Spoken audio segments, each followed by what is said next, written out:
중국이 대만을 침공하면 나타나는 일을 아시나요?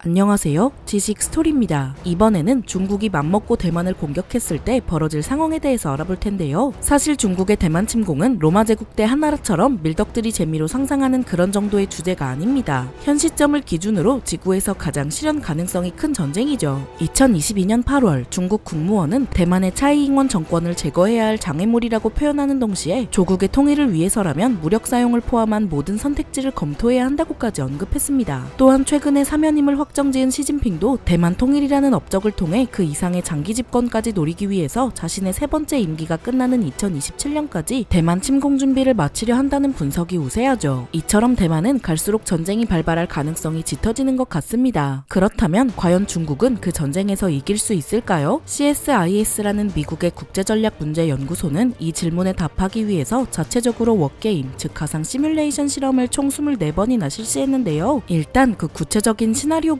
설명하겠습니다. 이 시나리오는 시진핑의 세 번째 임기가 끝나가는 2026년에 중국이 대만을 공격한다는 가정에서 출발하죠. 가장 먼저 나서는 것은 역시 미사일과 공군입니다. 둥펑 미사일 등 중국에서 네로라 하는 미사일들을 날려보내 대만 국방부와 육해공 사령부 등 군지휘 시설부터 초토화하며 전쟁이 시작되는 것이죠. 또한 그와 동시에 제-21이나 제-20 같은 중국의 최신형 전투 임무기들이 대만 상공으로 집결하며 대만군의 해군 및 공군기지를 폭격할 것입니다. 이렇게 갑작스러운 공격에 대만군이 휘청거리는 사이 중국군은 곧바로 상륙작전에 나설 텐데요. 해군 6전대를 포함한 3만 명의 대규모 병력을 최대한 빨리 대만 해안에 상륙시키려고 하겠죠. 물론 대만도 여기까지는 예상해왔기 때문에 일단은 상황을 수습하고 어떻게든 중국군을 해안선에서 몰아내려고 할 것입니다. 한편 중국이 대만을 무력 침공했다는 사실은 그 즉시 전 세계에 알려질 텐데요. 2010년대 이후로 대만과 각별한 관계를 유지해왔던 미국은 높은 확률로 개입을 결정하고 주일 미군기지나 괌 공군기지로부터 해군과 공군을 투입하겠죠. 다시 말해서 육지에서 대만군이 어떻게든 버티는 동안 미 해군이 달려와 대만군을 포위한 중국 해군을 박살내는 것입니다. 만약 이렇게 되면 대만에 상륙한 중국군도 보급이 끊기기 때문에 어쩔 수 없이 대만 공략작전은 물 건너가게 되고 결국 중국의 도전은 실패하게 되죠. 24번이나 워게임을 돌려본 CSIS는 이 모든 과정이 약 2주 안에 벌어질 것이라고 예상했는데요. 어쨌거나 결론만 말하자면 중국이 실패한다는 내용이지만 CSIS는 미국이나 일본, 대만의 피해도 만만치 않을 것이라고 경고했습니다. 일단 대만 앞바다에서 미 해군과 중국 해군 간의 대규모 결전이 벌어질 게 뻔한데 그 과정에서 미 해군의 항공모함이 최대 2척이나 격침될 것이라고 보았죠. 또 구축함이나 다른 수상 전투함의 피해도 26척까지 늘어난다는 결과도 있었습니다. 병력으로 따지면 최소한 3,000명 이상의 미군이 고작 2주 만에 전사하게 되죠. 한편 미국의 개입이 결정되는 순간 그와 동시에 이 전쟁에 말려들어갈 일본도 피해가 엄청날 텐데요. 중국 공군의 공격을 받을 주일 미군 기지에는 당연히 일본 자위대의 장비도 밀집해 있기 때문에 최대 100대 이상의 전투기와 26척 이상의 군함이 파괴될 것이라고 하죠. 그렇다면 이 전쟁의 가장 큰 당사자인 대만은 어떨까요? 대만의 경우에는 군대가 피해보는 걸 넘어서 아예 나라 자체가 초토화될 확률이 높습니다. 일단 대만의 해군과 공군은 중국군이 상륙하기 전에 이미 증발해 있을 가능성이 크고 타이페이를 비롯한 주요 도시들은 공습으로 인해 거의 모든 인프라가 파괴되겠죠. 한마디로 나라 하나가 없어지는 수준입니다. 그렇지만 이 전쟁으로 인한 피해의 규모는 역시 전쟁을 일으킨 중국이 제일 클 텐데요. 아무리 대만 해군을 제압하고 대만 앞바다를 포위해봤자 서둘러 달려온 미 해군에게 당해 그 수많은 함정이 130척도 넘게 사라진다는 분석 결과가 나왔죠. 또한 미 공군과의 치열한 교전으로 중국 공군의 전투기 또한 155기가 파괴된다고 합니다. 한편 대만 해안가에서 최후의 방어를 펼칠 대만군을 뚫지 못한다면 1만 명에 가까운 중국군이 지상전에서 녹아버릴 수도 있죠. 중국 입장에서 그나마 다행인 건 미국 역시 대만에서의 전쟁을 중국과의 핵전쟁으로 확대하고 싶지는 않을 것이기 때문에 미 공군이 중국 본토를 폭격할 가능성은 아주 낮다고 합니다. 그래서 대만에 투입된 공군은 대부분 파괴되더라도 중국 본토에 남은 전력은 비교적 안전하게 보존되는 것이죠. 참고로 중국이 대만을 침공했을 때 한국은 어떤 역할을 맡게 되는지 전문가 사이에서도 의견이 분분한데요. CSIS의 결론부터 말씀드리자면 한국이 이 전쟁에서 직접 참여할 가능성은 거의 없습니다. 게다가 주한미군의 일부가 대만으로 빠져 빠져나가는 사이 그 혼란을 틈타 북한이 더 큰 도발을 해올 수도 있는데 국군이 굳이 법적 구속력도 없는 대만에 나설 이유는 없죠. 다시 본론으로 돌아와서 CSIS는 위와 같은 정교한 분석을 통해 나라별로 예상되는 피해를 알려주는 한편 대만에 크게 4가지 사항을 강조하는데요. 첫 번째로는 육군의 강화입니다. 대만 섬을 향한 중국의 상륙작전을 막으려면 해군과 공군을 강화해야 하는 거 아닌가? 라고 생각하실 수도 있지만 현재 중국의 해공군 전력은 이미 대만군이 어떻게 해볼 수 있는 수준을 아득히 뛰어넘었기 때문입니다. 일단 중국 군함의 숫자만 해도 대만의 3배가 넘고 항공기는 최대 6배 이상이 차이 나는데 그렇다고 해서 그리 기술 수준이 떨어지지도 않습니다. 즉 대만이 아무리 아등바등 발버둥치며 최신형 전투기나 군함을 하나둘씩 만들어도 그 장비들은 어차피 전쟁이 터지자마자 없어질 장비이니 차라리 육군을 키워서 해안가에 상륙한 중국군을 최대한 오랫동안 막고 있으라는 것이죠. 만약 대만의 육군이 그 역할이라도 잘하고 있으면 대만을 포위한 중국 해군은 얼마 지나지 않아 미 해군에 의해 대부분 파괴될 것이고 대만에 상륙한 중국군도 보급이 막혀 곧 전투력이 떨어진다는 계산입니다. 한편 CSIS의 두 번째 조언은 대만군이 아니라 미군에게 하는 말이면서도 조금 더 구체적인데요. 사실 이 전쟁에 예상되는 주요 시나리오에서 제일 중요한 건 과연 미 해군이 얼마나 빨리 대만 해역에서 중국 해군을 밀어내느냐입니다. 혹시라도 그 과정이 길어져서 대만 섬에 상륙한 중국군이 대만 전체를 장악한다면 미 해군의 노력도 모두 물거품이 되는 것이니 말이죠. 즉 이 전쟁은 사실상 타임어택의 개념이라는 것인데요. CSIS는 현재 미 해군의 전력이 아무리 중국 해군보다 앞선다고 쳐도 지금과 같은 무기 체계를 고집한다면 중국 해군을 이기는 데 들어가는 시간이 너무 오래 걸릴 것이라고 꼬집었습니다. 따라서 이런 점을 극복하기 위해서는 지금이라도 중국 해군을 겨냥한 대함 순항미사일 보유량을 훨씬 더 많이 늘려야 한다고 말했죠. 그리고 CSIS의 세 번째 조언은 이 전쟁에서 빠질 수 없는 나라, 바로 일본에 관한 내용인데요. 대만에서 가장 가까운 미군 기지가 일본에 위치한 만큼 혹시라도 미군이 그 기지를 사용하지 못하게 된다면 이 전쟁의 시나리오는 완전히 달라질 수 있다고 경고했습니다. 예를 들어서 현재 대부분 주일 미군이 주둔 중인 오키나와에서부터 대만까지 약 600km인데 만약 미군이 오키나와 기지를 사용하지 못하고 대만으로부터 2600km 떨어진 괌 기지만 사용해야 한다면 중국 해군과의 대결은 그만큼 어려운 상황에 처하는 것이죠. 그래서 미국이 중국의 대만 침공에 제대로 대비하기 위해서는 반드시 일본의 군사기지를 활용할 수 있어야만 한다는 게 CSIS의 결론입니다. 한편 이 싱크탱크의 마지막 조언은 대만이 섬나라라는 것을 다시 한번 상기시켜주면서 마무리되는데요. 섬나라인 대만과 사실상 내륙 국가인 우크라이나를 비교하는 방식으로 말이죠. 이번 우크라이나 전쟁에서 우크라이나는 전쟁 발발과 동시에 러시아 해군에게 주요 항구를 봉쇄당했습니다. 그렇지만 우크라이나는 여전히 서방으로부터 최첨단 장비들을 잘 받아오고 있죠. 왜냐하면 러시아군의 공격으로부터 멀리 떨어져 있는 우크라이나의 서부 지역은 나토 국가들과 육지로 잘 연결되어 있기 때문입니다. 그래서 러시아 해군의 우크라이나 해상 봉쇄는 별로 큰 효과를 보지 못했고 우크라이나를 지원하는 미국 역시 여유롭게 육상을 통한 장비 전달을 계속해왔죠. 반면에 대만의 상황은 이와 완전히 다른데요. 대만은 섬나라인 만큼 중국 해군이 바다를 포위하면 그 즉시 모든 지원이 끊기는 상황입니다. 미국이 첨단 장비를 지원해주고 싶어도 중국 해군을 완전히 격파할 때까지는 어림도 없죠. 즉 우크라이나처럼 안정적으로 지원하는 방법이 사실상 불가능하다는 말입니다. 그래서 CSIS는 이러한 분석을 바탕으로 대만이 전쟁 전에 최대한 모든 걸 챙겨놔야 한다는 조언을 하죠. 당연히 미국 역시 이 사실을 잘 알고 있어서 이미 예전부터 대만에 첨단 전투 장비들을 판매해왔는데요. 그 명세는 M1A2 에이브럼스 전차와 패트리어트 3 미사일, 그리고 하푼 지대함 미사일과 사이드와인더 공대공 미사일 등등입니다. 하지만 CSIS는 이마저도 양이 너무 적고 전달 완료 시기가 늦다고 지적하는 것이죠. 물론 세계 최고의 싱크탱크인 CSIS라고 해서 모든 걸 다 미리 알 수는 없습니다. 아무리 모든 변수를 최대한 수학적 모델로 바꿔서 가상 시뮬레이션을 돌려봐도 이러한 과정은 그저 소프트웨어가 처리하는 시나리오에 불과하죠. 또한 실제로 이 전쟁을 수행해야 할 사람들이 가지고 있는 생각과 의지는 계속해서 또 다른 변수를 만들어냅니다. 단적인 예로 이번 우크라이나 전쟁에서도 러시아군은 나름대로 워게임을 진행했겠지만 그 과정에는 최전선의 러시아 병사들이 사기가 떨어져 전투를 포기한다는 계산이 들어가지 않았죠. 그러니 워게임은 그저 타당해 보이는 예측일 뿐 절대 모든 걸 알려주는 정답은 아니라고 보시면 될 것 같습니다. 이렇게 CSIS라는 유명한 싱크탱크를 통해서 중국이 대만을 침공했을 때 나오는 시나리오를 알아봤는데요. 영상이 유익하셨다면 구독과 좋아요 부탁드립니다. 감사합니다. 지식스토리였습니다.